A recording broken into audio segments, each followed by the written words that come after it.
YouTube channel ஆரம்பிச்சிருக்கேன். எல்லோரும் கொஞ்சம் சப்போர்ட் பண்ணுங்கள் கைஸ். நான் ஒரு 6 இயர்ஸ் ஓல்டு பிளேயர் தான். ஆனால் ஐடியா அந்த அளவுக்கு இருக்காது. ஏன்னா இன்னொரு ஐடி பேன் ஆயிடுச்சு.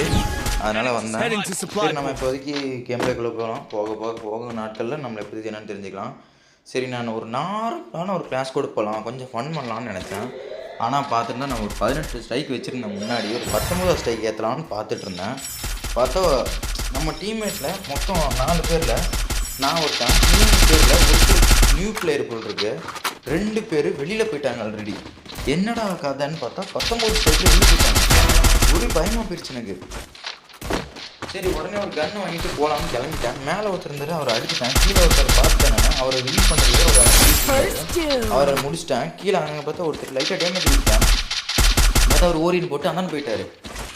சரி, அவர் அந்தாண்டு தான் போயிட்டார். நான் இந்தாண்ட போகலான்னு பார்த்தா இங்கே ஒரு ஓரில் அடிச்சு எனக்கு என்ன போகணும் ரெடி அடிச்சு ஒரு ஒன்றா இருந்துச்சு. இந்தாண்ட பார்த்தா எனிமி நம்ம சொன்னார்.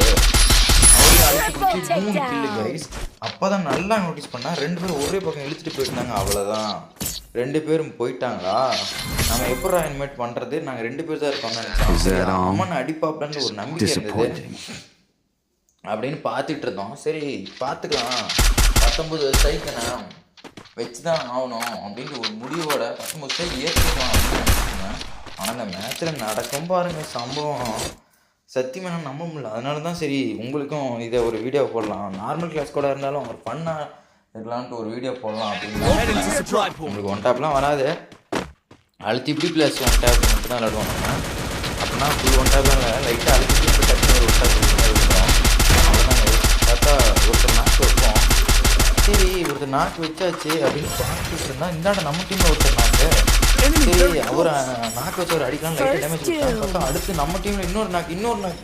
அவ்வளோதாங்க, இந்த இது கரெக்டாக முடிஞ்சிருச்சுப்பா. நம்மளே போட்டாங்க. அவ்வளோதான், அடுத்த ரவுண்டு ஏதாவது ஒன்று பண்ணலாம் அப்படின்னு நினச்சிட்டே இருந்தேன். சரி 1v4 பண்ணி தான் பார்ப்போமே, நம்ம செத்தாலும் ஒருத்தரையாவது முடிச்சுட்டு செத்துருவோமே அப்படின்னு யோசிச்சுட்டு இருந்தேன். இங்கே பார்த்தா இன்னொருத்தர் ரிவ்யூ பண்ணிட்டாங்க. நான் ஏற்கனவே நாக்கு வச்சவரை பார்த்தா அவங்க ஆஃப்லைன் போல். நான் இந்தாண்ட பார்த்துட்டேன் அவரை. சரி, அவர் இந்தாண்ட லைட்டாக தூக்கிட்டோம், தலையை தூக்கிட்டோம், வெட்டிடலாம் அப்படின்னு பார்த்தா ஆன்லைன் வந்துட்டார். இந்தாண்ட அவர் லைட்டாக டேமேஜ் விட்டு கிள்ளே இருக்காங்க. ரிவ்யூ பண்ணால் பிரச்சனை வந்துடும் அப்படின்னு பார்த்தேன். பார்த்தா நான் அந்த டைமில் 2 பேரும் என்கிட்ட வந்துட்டாங்க. ஒரு கீழே உடனே ஸ்விட்ச் பண்ணிட்டேன். அதாவது லாங் ரேஞ்சிலேருந்து ஷார்ட் ரேஞ்ச் ஸ்விட்ச் பண்ணிட்டேன். உடனே அவர் P90 எடுத்து வந்துட்டார். பின்னாடி அழுத்துறாரு என்னை போட்டுக்கிட்டு. என்கிட்ட நெட்வொர்க் பக்கம் ஆரம்பிச்சு உடனே க்ளோல் போட்டு கவர் எடுத்து டக்குன்னு அவர் டக்குன்னு அழுத்த ஆரம்பிச்சிருவேன். அவர் டக்குன்னு டேமேஜ் கொடுத்தாரு. நான் லைட்டாக மெடிக்கிட்டு போகலான்னு நினச்சிட்டு இருக்கும்போது டக்குன்னு பார்த்தா அவர் ரிவ்யூ பண்ணுவார். அப்புறங்க டக்குன்னு எதிரி ஒரு அழுத்து. அவர் தான் ஃபஸ்ட்டு ஈஸி கைஸ், நம்பவே முடியல. அது வரைக்கும் 1v4 பண்ணிட்டேன். ஆனால் அதிக டைம் ஃப்ளாக் மட்டும் தான் நடந்திருக்கு. ஆனால் இந்த ஒரு டைம் ஓரளவுக்கு நல்லாவே வந்துருச்சு 1v4. சரி, அடுத்த மேட்ச் இதே மாதிரி தூக்கிடலாம் அப்படின்ட்டு கன்னுக்கு சைலன்சர் போடலான்னு ஒரு நினைப்பில் AK சைலன்சர் போட்டேன். P90 ஒரு அப்டேட் போட்டு வச்சிடலான்ட்டு ஒரு அப்டேட் போட்டுட்டேன் P90யும். ஏன்னா நம்மளுக்கு எல்லா மேட்சுமே மட்டும் ரொம்ப இம்பார்ட்டன்ட். நான் 19 புயா ஸ்ட்ரைக் வைக்க போகிறோம். அது வேஸ்ட்டாக போயிடுச்சுன்னா இனிமேட்டு 19 மேட்ச் நம்ம கிளாஸ் கோட் போட்டு ஏற்றுவோமாங்கிறது ரொம்ப சந்தேகம். அதே மாதிரி நம்ம கிளாஸ் கோட் ரேங்க்டில் 13 ஸ்ட்ரைக்காக நம்ம வச்சுருக்கோம் இப்போதைக்கு. அதுவும் நாங்கள் நாளைக்கு வீடியோ வரோம். டெய்லிக்கு ரெகுலராக 6 மணிக்கு கரெக்டாக வீடியோ கொஞ்சமாக உதவி பண்ணுங்கள். நம்ம ஒன்றும் பெரிய யூடியூபராக ஆகுமான்லாம் தெரியாது, அவருக்கும் வாய்ப்புகள் இல்லை அப்படின்னு நான் நம்ப மாட்டேன். ஏதாவது லைட்டாக வாய்ப்பு இருந்தால் கூட அந்த 1% நான் யூஸ் பண்ணிக்குவேன். சரி, நம்ம வெட்டி நான் பேச வேண்டாம், மேட்சை பார்க்கலாம். ஒருத்தர் இன்விசிபிள் போட்டு வந்துட்டார். அவருக்கு இந்தாண்ட போகிறத நான் பார்த்துட்டேன், நேடு போட்டேன். இந்தாண்ட பார்த்தா ஓரின் போட்டு ஒருத்தர் நேராக வந்துட்டார். சரி, நேடு குக் பண்ணி போகலாம், நேடு குக் பண்ணி போடுவேன். கரெக்டாக அவர்கிட்ட போய் நம்ம டீம்மேட் லைட் டேமேஜ் சொல்லிட்டு அவர் தான் நாக்கு. கீழே ஒருத்தர் நான் நோட்டீஸ் பண்ணிட்டேன். பாருங்கள், நான் சொன்னல அந்த ஆஃப்லைனு அவங்க தான் நடந்து போயிட்டுருப்பாங்க. அவங்களே அடிச்சு மேட்ச் நம்ம டீம்மேட்டை ரிவ்யூ பண்ணலான்னு நினச்சேன். கீழே ஒருத்தர் இருந்தார். காணுன்ட்டு ஒரு செகண்ட் யோசிச்சுட்டு இந்த பக்கம் போவாங்க. இந்த பக்கம் பார்த்தீங்கன்னா ஒரு 1v2 இருந்துச்சு. பார்த்தா அவர் இந்தாண்ட வந்துட்டார். இதே நாங்கள் டீம்மேட் நேராக போயிருந்தோம். இன்னாரு என் கட்டத்தையே போட்டுருப்பாரு. அவ்வளோ சீக்கிரம் நம்ம எப்படி டீம்மேட் ரிவ்யூ பண்ணுறது யோசிச்சிடக்கூடாது. ஏன்னா எனிமி எந்த பக்கம் இருந்து அடிப்பான்னு தெரியாது. டீம்மேட் ரிவ்யூ பார்க்கல, ஆனால் நம்ம யோசிச்சு தான் அடிக்கணும். பார்த்தா அவர் டீம்மேட் ரிவ்யூ பண்ணிட்டாப்ல, கிட்ட வந்துட்டாப்ல. நான் உடனே பேக் அடிச்சிட்டேன். ஏன்னா எனக்கு தெரியும் கிட்ட வந்து இவர் அழுத்துவார், அவர் 7 போடுவாருன்னு. லைட்டாக பேக் அடிச்சு இவங்க நினச்சி ஏமாத்தலாம் பார்த்தாங்க. லைட்டாக அடித்து முடிச்சிட்டேன். பாருங்க கைஸ், அவர் ஸ்கைலர் வச்சிருக்காரு. அவர் தப்பாக ஸ்கைலர் போட்டுருக்காரு. நல்லா நோட்டீஸ் பண்ணிருக்காங்க. ஸ்கைலர் நல்லா ஒருக்கா நோட்டீஸ் பண்ணிக்கோங்க. அவர் ஸ்கைலர் வச்சிருக்காரு. 2 தடவை ஸ்கைலர் போட்டிருக்காரா. இப்போ பாருங்கள் அவர்கிட்ட இன்னொருத்தர போட்டிருக்காரு, அதனால தான் அவர் மேலே ஃபுல்லாக ஒரு கலர் தெரியுதா. இப்போ பாருங்கள் ஜோனை வந்து என் பக்கம் அவர் ஏடபிள்யூஎம் வச்சு அந்த வண்டி கடியில் ஒரு சின்ன கேப் இருக்குங்க கைஸ், அது வழியே ஏடபிள்யூஎம் வச்சுருந்தோம்னா அடிச்சிடலாம் அசால்ட்டாக. அதுக்காக ஒரு ஸ்கோப்பு செம்ம ஷார்ப்பாக போடுறாரு கைஸ். என் பக்கம் தான் ஜோனுனால ஜாலியாக இருந்தேன். 3 கிலோ அடித்தேன். அவர் ஈச் போடலாம்னு பார்த்தா அவர் ஜோன்லேயே செத்துக்கிட்டாரு. ஒரு எய்ஸ் மிஸ் ஆகிடுச்சு. ஆல்ரெடி அவருக்கு நான் டேமேஜ் நிறைய கொடுத்துட்ருந்தேன். அவர் என்னை அந்த வண்டி கடியில் பார்க்குறாரு கைஸ் போட்டலான்ட்டு பார்த்தா 4வது மேட்ச்சு. அவ்வளோதான் 3 மேட்ச் சிறப்பாக செஞ்சாச்சு. எனிமீஸ்லாம் கொஞ்சம் நியூ பிளேயர்ஸ் போட்டு கொஞ்சம் ஒழுங்காக விளையாட மாட்டேங்கிறாங்க. சந்தோஷம்ப்பா, மேட்ச் முடிச்சிடலாம்ப்பா, ஒரே ஆனந்தம்ப்பா அப்படின்னு நினச்சிட்டு இருந்தேங்க. மேட்டுக்கு தான் ஒரு சம்பவமே நடக்கும், ஒன்றும் இல்லை. மேட்டுக்கு மொத்த மேட்சுமே சம்பவத்தில் தான் போவோமே. சரி ஜாலியாக ஸ்லோவாக ஆடலாம் அப்படின்ட்டு தேவையானதெல்லாம் எடுத்துகிட்டு இந்த பக்கம் நம்ம நான் எப்பயுமே ஏறுவோம், இந்த பக்கம் ஏறிக்கிட்டு இருக்கலான்ட்டு போகலாம் அப்படியே ஏற ஆரம்பிச்சிடுவேன். ஃபஸ்ட் நான் எப்பயுமே ஸ்ட்ரைட்டாக போயிட மாட்டேன். ஒரு இடத்துல நின்று ஒரு டைம் பார்ப்பேன் எந்த பக்கம்லாம் எனிமி இருக்கானுட்டு, அப்புறம் தான் ஏறுவேன். பார்த்தா அவங்க ஒரு எனிமி காட ஆரம்பிச்சிச்சு. சரி லைட்டாக தான் பார்த்தா அவன் முடிச்சிடலாம் அப்படின்ட்டு அவன் டிஸ்டர்பன்ஸ் இருக்க வேண்டாம் அப்படின்ட்டு அவன் எந்த பக்கம்டா வந்து ஒரு டைமில் யோசிச்சிட்டேன். முன்னாடி இருந்து அடிக்க வாய்ப்பே கிடையாது, சைட்லேருந்து அடிச்சிருக்கணும்னு ஒரு டைம் போடுவேன். அவர் மட்டும் க்ளோல் போடுனா அவர் அங்கேருந்து அடிச்சாலும் எனக்கு தெரிஞ்சுக்க தெரியுங்க. இன்னொரு 150 போகலான்னு பார்த்தாரு. 150 போட்டுருந்தாருன்னு நான் கேட்குறேன். நல்ல வேலை அவர் எனக்கு 150 போடல. சரி பின்னாடி ஒருத்தர் இருக்காரு, நான் மார்க் பண்ணி வச்சுக்கிட்டேன். முன்னாடி 2 பேர் எங்கே இருக்காருன்னே தெரில. பார்த்தா அம்மன் நாக்கு, ஐயோ அம்மன் வேறு இல்லையா, 3 பேர் இருக்காங்களா அப்படின்னு யோசிச்சுட்டே இருந்தேன். சரி இவரை இந்த பக்கம் தான் வருவார்னு நினச்சேன். நான் மட்டும் பெரிய தப்பிட்டாங்க, இந்த பக்கம் நான் போயிருக்க கூடாது. அவர் இந்த பக்கம் வருவார்னு நினச்சி போவேன். பார்த்தா அந்த பாருங்கள் இன்விசிபிள் அந்தாண்ட பூந்து போயிட்டுருக்காப்புல. நான் பண்ண தப்பு என்னன்னா, இப்போ ஒரு மேடு போட்டு நானே போய் அந்த இடத்துல நிற்கலாம், நின்று தான் ஆகணும், வேறு வழி இல்லை. இப்போ நிற்பேன். பார்த்தா எனிமிக்கு நான் இருக்கிறத காட்டி விட்டோம். இங்கே ஒருத்தர் இவரை கில்லு எடுத்தலாம். அவ்வளோ டைம் உழுவுல. சரி க்ளூவல் போட்டு ஏறி அவர் கில்லு இல்லை, அங்கே ஒரு எனிமி நாங்கள் பார்த்துட்டேன். கராவாக அழுத்துறாரு கை பாருங்க. அழுத்திட்டு அவரை ரிலீவ் பண்ணிட்டாங்க. இவங்க 3 பேர் தாங்க இனிமேட்டுக்கு வர எல்லா மேட்சுமே புரட்டிருப்பாங்க. கட்டளை நம்ம 19 ஸ்ட்ரைக் வச்சோமா இல்லையாங்கிறத மட்டும்.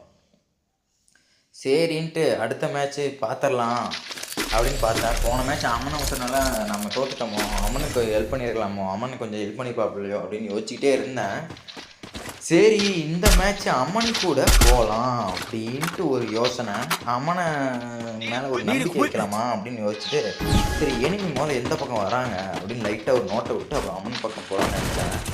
எனிமையை பார்த்தா இந்த பக்கம் யாரும் இல்லை, அம்மன் அந்த பக்கம் ஆரம்பிச்சாப்ல. அம்மனுக்கு தான் இப்போ பாதுகாப்பு தரணும். அம்மன் பக்கம் போகலான்னு பார்ப்பாங்க, கிளம்பிடுவான். பார்த்து தானே ஒரு எனிமி லைட்டாக டேமேஜ் பண்ணிடுவாப்ல. யூஎம் வச்சு அடிச்சு நான் நோட்டீஸ் பண்ணிட்டேன். நம்ம MP5 வச்சுருந்தா கிட்ட வந்து கராவாக அழுத்தலான்னு பார்த்து முன்னாடி ஒருத்தர் டேமேஜ், முன்னாடி பார்த்தா 2 பேர் இருக்காங்க. சைடில் ஒருத்தர் வர மாதிரி இருந்தது, அவங்க லைட்டாக டேமேஜ் பண்ணிட்டுருக்காங்க. பார்த்தா அவங்க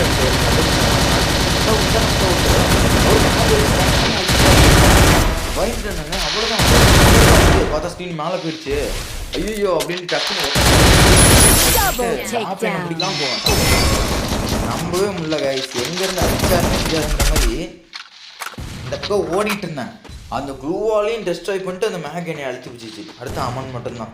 சரி அம்மன் அவரால் முடிஞ்ச வரைக்கும் ட்ரை பண்ணிட்டு நான் பார்த்துக்கிட்டு இருந்தேன். அம்மால் முடியாதுன்னு எனக்கு தெரியும், ஏன்னா 2 பிளேயர் சுட்டு போட்டு அடிக்க போகிறாங்கன்னு எனக்கு முன்னாடி தெரியும். அம்மன் நியூ பிளேயருங்கனால ஒன்றும் பண்ண முடியல, அவரால் லைட்டாக டேமேஜ் வைக்காரு. அந்த க்ளூவால் நல்லா நோட்டீஸ் பண்ணுங்கள், அவர் வந்து லைட்டாக விளையாடுவார் அவ்வளோதான். ஆனால் இன்னொருத்தர் விளையாடுவார் பாருங்கள், இப்போ காட்டுவாங்க பாருங்கள் 2 பேரும் 2 பக்கமும் போட்டு சுடுவாங்க பாருங்கள். நல்லா பொறுமையாக அம்மன் பார்க்குறாப்புல எந்த பக்கம் பிளேயர் வருவாங்கன்னு. பார்த்தா இந்த பக்கம் ஒருத்தர் ஓடுறத அவர் நோட்டீஸ் பண்ணிட்டாரு, இந்த பக்கம் போகிறாரு. பார்த்தா 2 பேருமே ஒரே பக்கமே இருப்பாங்க. இவர் லைட்டாக இந்த பக்கம் அடிக்க பார்த்தா இங்கே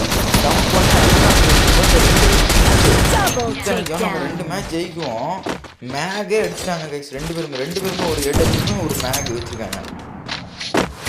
அவ்வளோதான், அவங்க 2 மேட்ச் ஜெயிச்சிட்டாங்க, நாங்கள் 3 மேட்ச் ஜெயிச்சிட்டாங்க. ஒரு மேட்ச் இன்னொரு மேட்ச் ஜெயிக்க முடியாதா அப்படின்னு யோசிச்சுட்டு இருந்தேன்.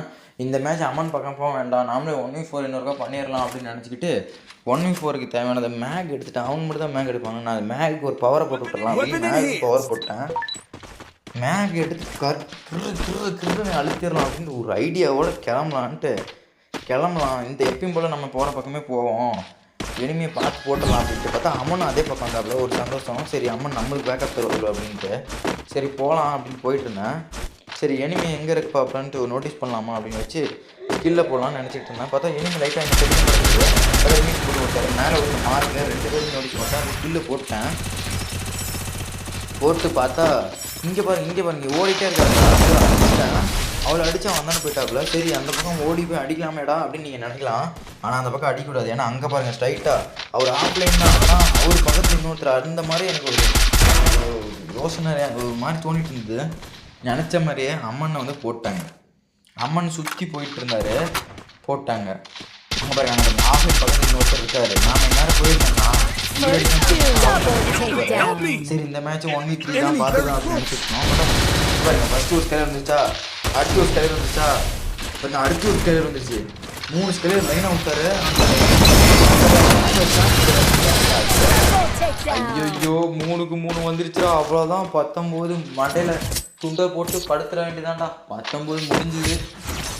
இனிமேட்டு நம்ம 19 ஸ்ட்ரைக்கு வைக்கவும் போகிறதில்ல, கிடைக்காதுன்னு நினச்சிட்டு இருந்தேன். ஆனால் எப்படியாவது இந்த ஒரு மேட்சை தாண்டிடணும், பொறுமையாக உட்காந்து அது ஆடியே தீரணும் அப்படின்னு நினச்சிட்டேன். அதுவும் இல்லாமல் அவங்க போன கடைசி மேட்ச் எமௌண்ட் போட்டாங்க.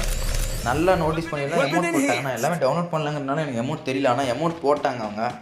அந்த கோவம் வேறு வர ஆரம்பிச்சிச்சு எனக்கு. நம்ம டீம் நேட்டில் எப்பயுமே அந்த 2 பேர் வெளில போனாங்க. இப்போ ஃபுல்லாகவே வெளில போயிட்டாங்க. அவங்க டீம்லேயும் ஒருத்தர் வெளியில் போயிருந்தாங்க, அவங்களும் ஃபுல்லாக வெளில போயிட்டாங்க. இப்போ 1v3 2v3 சம்மன் இவ்வளோ நேரமாக கொஞ்சம் கூட ஹெல்ப் பண்ணல. இப்போ கடைசி மேட்ச்சில் ஒரு சம்பவம் பண்ணுவார் பாருங்க. நல்லா மிரண்டுட்டேன், அப்படியே ஷாக் ஆகிட்டாங்க. பாருங்கள் நான் ஸ்கில்லை போட்டு பார்த்துட்டேன். முன்னாடி ஒருத்தர் சைடில் ஒருத்தர், அந்த சைடில் இருக்கிறத மொத்தம் முடிச்சிடலாம் அப்படின்னு பார்த்தேன். அவர் உடனே கீழே எனக்கு உடனே சந்தோஷம்னா ஒரு தனியாக பிரிஞ்சுட்டாரு. 2 பேர் தான் பார்த்துக்கலாம் அப்புறமான்ட்டு அவர் போட்டெல்லாம் போனேன். அவர் கரெக்டாக எனக்கு கண்டுபிடிச்சாரு. பண்ணிட்டாரு. பார்த்தா இது எதுக்கு எழுத ஆரம்பிச்சாரு.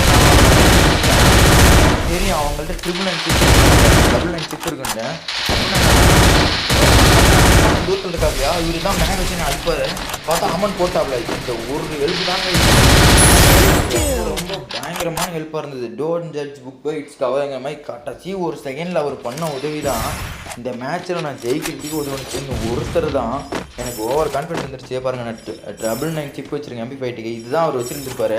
நான் மட்டும் லைட்டாக தலையை மட்டும் காமிச்சிருந்தேன், என் தலையே வெட்டி இருப்பார் அவர். நல்ல வேலை எனக்கு எதுவும் ஆகலை. பாருங்கள் நிறைய புக் பண்ணி போட்டேன். அவர் ஓடி போட்டு எஸ்கேப் ஆகிட்டார். திருப்பி ஒரு தடவை சுட்டு பார்த்தேன், ஒன்றும் வேலையாகலை. க்ளூவால் இன்னொன்று இல்லை கைஸ். அதனால் நான் பொறுமையாக இல்லை அப்படின்னு முடிவு பண்ணி பொறுமையாக ஆடிட்டு இருந்தேன். அவர் வெளில தலையை காட்டுவார்னு நினச்சேன், காட்டவே மாட்டேங்கிறாரு. அவர் கர்றாவாக அடிக்கிறாரு. சரி பொறுமையாக இருப்போம் அப்படின்னு யோசிச்சுட்டு இருந்தேன். அவர் லைட்டாக காட்டுவாருன்னு பார்த்தா வெயிட் பண்ணிகிட்டே இருந்தான். அம்மனும் க்ளூவால் போடல, அவர்கிட்டும் க்ளூவால் இல்லை போட்டிருக்கு. அம்மன் மேலே லைட்டாக நம்பி இருக்கா, அவர் பின்னாடி பேக்கப் தருவாருன்ட்டு பார்த்தா நம்ம க்ளூவால் உடக்க ஆரம்பிச்சிடுவார். ஐயோ பயந்துட்டேன். போய் 2 டேமேஜ் வச்சுலாம் இன்னும் அழுத்து பிடிக்க ஆரம்பிச்சிடும். கையெல்லாம் நடுக்க ஆரம்பிச்சிச்சு. 10 மட்டும் போய் மாட்டேன்.